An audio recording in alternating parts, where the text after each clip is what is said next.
Salamo fa raiky amby sivifolo.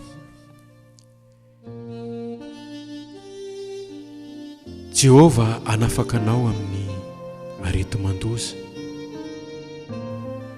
Na dia isy arivo aza lava eo anilanao sy iray alina eo ankavananao dia tsy hatra aminao zany, satria hoy ianao Jehova ianao no aroko, dia tsy hisy loza anjoanao na aretina anakaiky ny lainao, fa izy andidin'ny anjeliny aminao mba hiaro anao eny amin'izay rehetra lehanao ko mahireza.